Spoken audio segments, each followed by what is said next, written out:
ನಮ್ಮಲ್ಲಿ ಮೆಣಸಿನ್ಕಾಯಿ ಕುಯ್ತಿದ್ರು, ಹಾಗಾಗಿ ಅವರಿಗೆ ಟಿಫನ್ ತಗೋಗ್ತಾ ಇದ್ದೆ.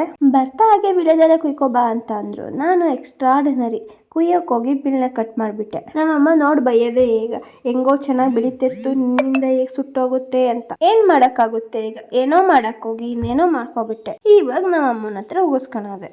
ನೀವೇನಾದರೂ ಇಂಥ ಚಿಕ್ಕ ವಿಷಯಕ್ಕೆ ಮನೇಲಿ ಉಗಿಸ್ಕೊಂಡಿದ್ದೀರಾ? ಏನಾದರೂ ಉಗಿಸ್ಕೊಂಡಿದ್ರೆ ಕಮೆಂಟ್ ಹಾಕಿ, ಉಗಿಸ್ಕೊಂಡಿದ್ದೀನಿ ಅಂತ. ಸಂಡೇ ನಮ್ಮ ಫ್ಯಾಮಿಲಿಲಿ ಒಂದು ಪ್ರೋಗ್ರಾಮ್ ಇತ್ತು, ಹಾಗಾಗಿ ಕೋಳ್ಬಳೆ ಮಾಡ್ತಿದ್ವಿ ಎಲ್ಲಿಗೆ ತಗೋಗೋಕ್ಕೆ ಅಂತ.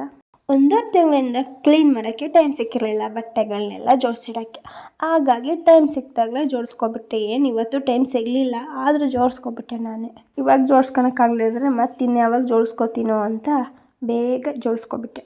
ಹಾಯ್ ಹೆಲೋ ನಮಸ್ಕಾರ, welcome back to KP's vlog, another vlog. ನಾನು ಈ ಥರ ಹೇಳೋದು ಚೆನ್ನಾಗಿರುತ್ತಾ ಅಥವಾ ನಾರ್ಮಲಾಗಿ ಹೇಳ್ತಿದ್ನಲ್ಲ ಅದು ಚೆನ್ನಾಗಿರುತ್ತಾ ಹೇಳಿ? ನಾನು ಈ ಐಟಮ್ನ ಫಸ್ಟ್ ಟೈಮ್ ನಾನು ತಿಂದಿದ್ದು ಪ್ಲಸ್ ಫಸ್ಟ್ ಟೈಮ್ ಮಾಡಿದ್ದು ನಾನು ನಮ್ಮ ಅಜ್ಜಿ ಹೇಳ್ಕೊಟ್ರು. ಆ್ಯಕ್ಚುಲಿ ಇದನ್ನು ಮಡಕೆ ಮೇಲೆ ಮಾಡೋದು, ಇದು ಸ್ವೀಟ್ ಐಟಮು. ಆದರೆ ಮಡಕೆ ಸಿಗದಿರೋ ಕಾರಣ ನಾವು ಹಂಚಿನ ಮೇಲೆ ಮಾಡ್ತಾಯಿದ್ದೀವಿ, ನಾನ್ ಸ್ಟಿಕ್ಕಲ್ಲೇ ಬರುತ್ತೆ ಅಂತ. ಇದ್ರ ಮೇಲೆ ದೃಷ್ಟಿ ಬಿದ್ದರೆ ಬರೋಲ್ಲ ಇದು ಅಂತ ಅಂತಿದ್ರು. ನಾನು ಸುಮ್ಮನೆ ಹೇಳ್ತವ್ರೆ ಹಿಂದಿನ ಕಾಲದ್ದು ಅಂದ್ಕೊಂಡು, ಆದರೂ ಇದು ನಿಜನೇ ಚೆನ್ನಾಗಿ ಬರ್ತಾಯಿತ್ತು. ಆಮೇಲೆ ಎಲ್ಲ ಬಂದು ನೋಡಿ ಚೆನ್ನಾಗೇ ಆಗಲಿಲ್ಲ. ಆಮೇಲೆ ದೃಷ್ಟಿ ಎಲ್ಲ ತೆಗೆದಾದ್ಮೇಲೆ ಮತ್ತೆ ನೀಟಾಗಿ ಬಂದವು. ನಾನು ಮಾಡ್ತಿದ್ದೀನಲ್ಲ ಅದರ ಹೆಸರು ನಿಮಗೆ ಗೊತ್ತಿದ್ರೆ ಕಮೆಂಟ್ ಹಾಕಿ ನೋಡೋಣ ಎಷ್ಟು ಜನಕ್ಕೆ ಆ ಸ್ವೀಟ್ ಐಟಮ್ ಗೊತ್ತು ಅಂತ ತಿಳ್ಕೊತೀನಿ ನಾನು. ನಮ್ಮ ಫ್ಯಾಮಿಲಿ ಪ್ರೋಗ್ರಾಮ್ ಇದೆ ಸಂಡೇ ಅನ್ನಲ್ಲ, ಅದಕ್ಕೆ ಪ್ರಿಪ್ರೇಷನ್ ಮಾಡ್ಕೊತಿರೋದು ಹಿಂದಿನ ದಿನ ಸ್ಯಾಟರ್ಡೆ. ನಮ್ಮೂರಿಗೂ ಅವ್ರ ಊರಿಗೂ ಹತ್ರ, ಅದಕ್ಕೆ ನಾವು ಹೋಗಿ ಬಂದು ಮಾಡ್ತೀವಿ.